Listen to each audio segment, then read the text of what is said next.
Եվ անդրադառնալով հարցի երկրորդ հատվածին Գյումրու ընտրությունների ընթացքին, նախ բանավեճի նորից անդրադառնալով պետք է արձանագրենք,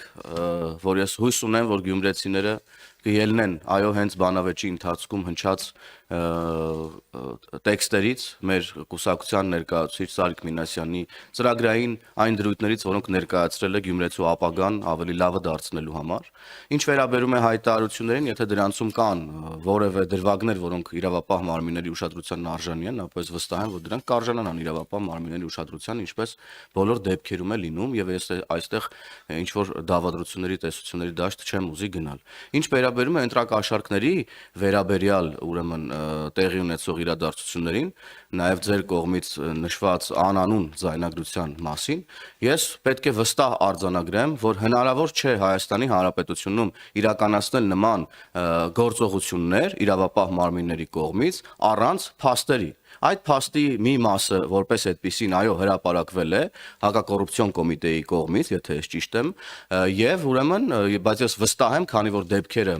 դեպքը մեկը չէր, կան նաեւ այլ փաստեր, որոնք բնականաբար չեն բոլորը հանրայնացվել։ Ինչ վերաբերում է հարցի մյուս հատվածին, որ տեխնացուներից մեկի մերձավոր, բարեկամներն են, մերձավորներն են ներգրավել կամ ձերբակալվել կամ հարազատները, ես ներողություն, բայց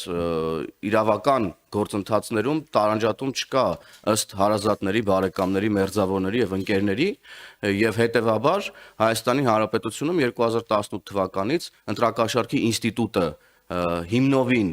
վերացվել է, արմատախիլ է արվել եւ ամեն բան մենք անելու ենք եւ ես վստահ եմ, որ ժողովուրդը թույլ չի տալու, որ այդ ինստիտուտը որևէ մեկը փորձի վերականգնել։ Շնորհակալ եմ։ Եվ ձեր թույլտվությամբ մեկ շատ կարճ հարց, քաղաքացիական պայմանագիր կուսակցությունը Գյումրիում պատրաստ է կոալիցիա կազմել Վարդան Ղուկասյանի հետ, եթե դրա անհրաժեշտությունն առաջանա։ Ոչ միանշանակ, մենք ձեր նշած անձնավորության մասին մեր գնահատականները կարծում եմ շատ մանրամասն ձևակերպել ենք, քաղաքացիական պայմանագիր կուսակցությունը պատրաստվում է հաղթել Գյումրու առաջիկա արտահերթ ընտրություններում։ Ես մի լրացում անեմ քրեական գործերի վերաբերյալ, դուք նաև հարգելի պարոն Վահրաձյան, դուք գյումրեցի եք, չէ՞, եւ կարծում եմ, որ նաև շատ տեղին կլիներ, օրինակ ես ձեզանից կուզենայի որպես լրագրող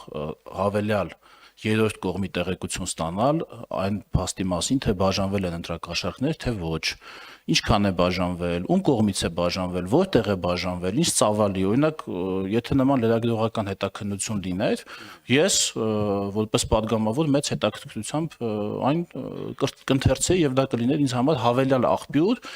այն համեմատելու իրավապահներից եկած ինֆորմացիայի հետ, այնպես որ այստեղ նաեւ մենք ձեր վրա ենք հույս դնում։ 2018-ից առաջ հիշում եք, բեզայի ռեցեպտների տակ էին ձևակերպում, հիմա հետաքրքիր է հիմա այդ նույն մարդիկ ինչպես են փորձում ձևակերպել այդ նախկին վատ ավանդույթ։